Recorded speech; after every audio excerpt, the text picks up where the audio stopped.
Hi, so in today's video I'm just going to be doing a quick kind of outline of a new budgeting system that we're trying out. If you've been watching my channel for a while, you know that we follow kind of loosely the Dave Ramsey plan, but I saw this in a bookstore a few months ago and it looked really interesting. I just wanted to try it out.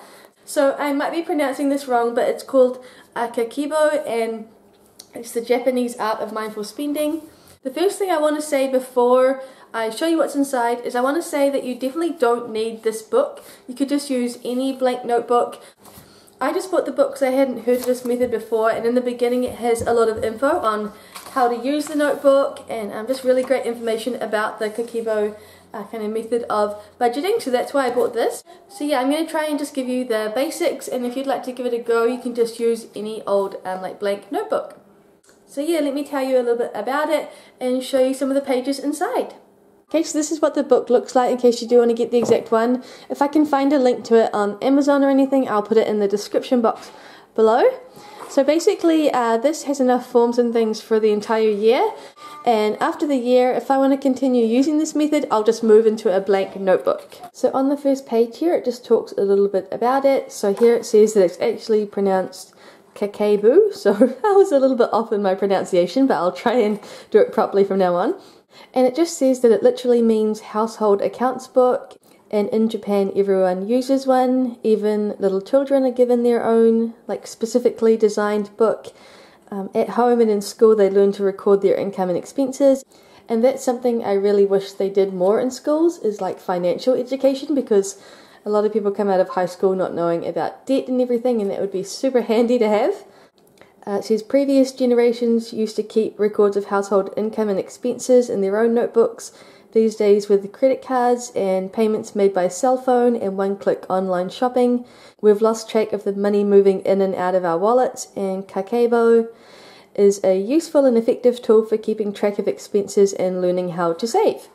And then it's just got 5 good reasons to use this method: organization, control, savings, discipline, and confidence.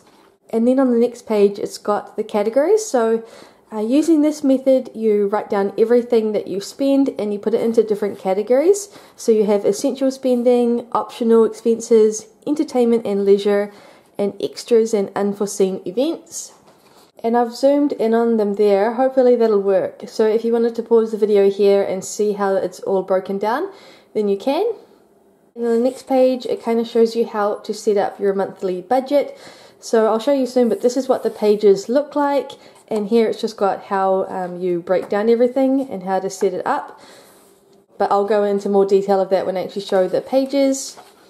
And then it's just got a similar thing showing you a breakdown of your weekly expenses and how to fill it out, but it is really self-explanatory. So like I said, you could just have your own notebook and do this. And at the end of the month you do a balance sheet to just see where your money's going and how much you're spending on each category. So this page just shows you how to fill that out. And then it's got some little tips and tricks. Don't count on a windfall, so don't rely on money that's coming, only spend what you actually have. Always write a list before you go shopping. The 10-second rule, which I quite like, and that is anytime you're about to put something in your shopping cart that's not on your list, stop for 10 seconds and ask yourself why you're buying it. If you can't come up with a good answer, put it back on the shelf, and that'll help you stop making so many impulse buys. And another one I really like is the 30-day rule. So every time you're tempted to buy something and you don't know whether it will be useful, think about what you want and then walk away for 30 days and ask yourself if that purchase is still important to you. Most of the time your desire for it will fade and you'll be glad you saved the money. So I really like that. That's what I use a wish list for. And then it moves on to the blank pages ready for you to start filling out. So I'm not going to show one with our budget in it because that is my husband's income and it's not my place to put that on the internet, but I'm going to show you how we use this anyway. So here it is set up. You've just got the month, so you write in what month it is.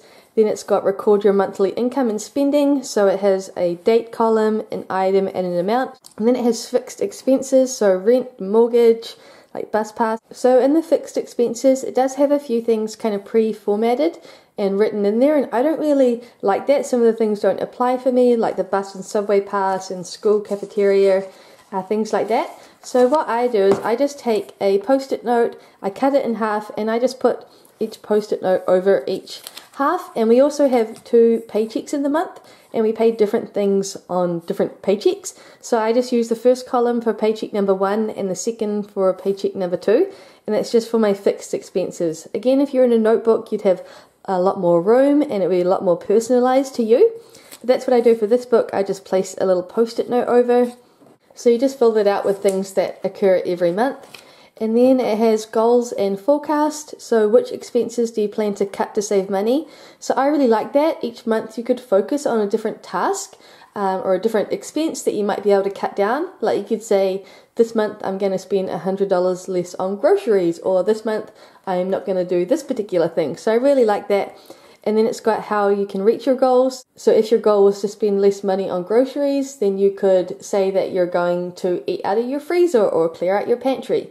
So I really like that it's got that. And then it's got a goal of how much you want to save. So you put that in here.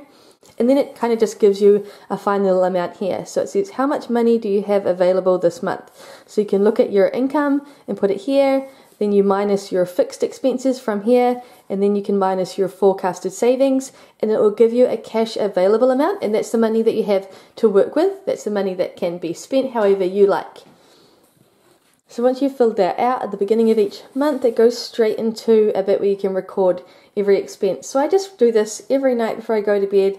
It looks like a lot of work, but it takes about 2 minutes, even less if you're not spending money every day, and you just fill it out. So Monday, write it down whether it's an essential or an optional or entertainment or extras, and it just has a total down the bottom. And then on the side here, it's got totals for everything. So you can see at the end of the week where you overspent or how much money you spent on each item. And I really like this. I really like filling out everything I've spent each day. Sometimes, especially when you're using like a debit card or a credit card, you don't notice that the small expenses are really adding up, and this is a really good kind of visual about how much you're spending on certain things each week. So it just has 4 lots of that, so each week you can fill it out. And then at the end of each month it has a summary of monthly expenses, so you can see exactly how much you spent on everything. And then it just has a series of prompts. So this is what I really do like about this method, is you don't just write it out and then forget about it and go on to the next month. You actually reflect quite a lot on your spending, and I really like that. So the first one is compare the total for all of the charts. Which expense categories had the greatest impact this month? Are there any expenses you could cut out? Weekly spending and total spending. Then it asks how much cash did you have available? So that would be what you wrote down in the very beginning. How much did you spend? How much did you save? Did you reach your goals? Yes, no, almost. It says, if yes, good job, give yourself a small reward, but don't cancel out all your hard work. Choose something that's not too expensive, but still makes you happy.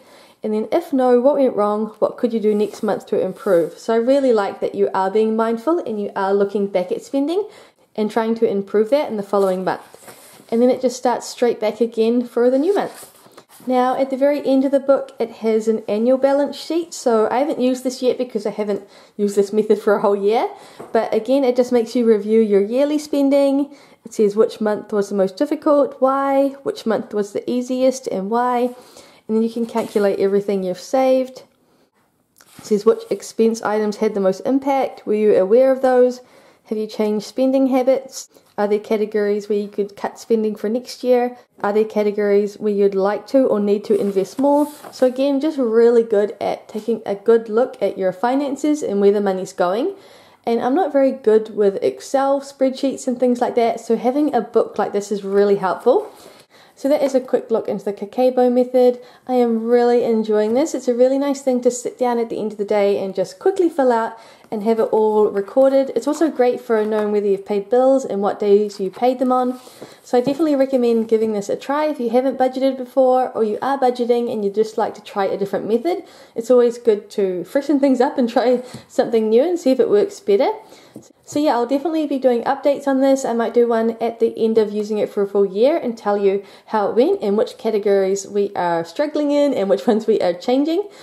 So yeah, I hope you enjoyed this video and I'll see you in the next one. Bye!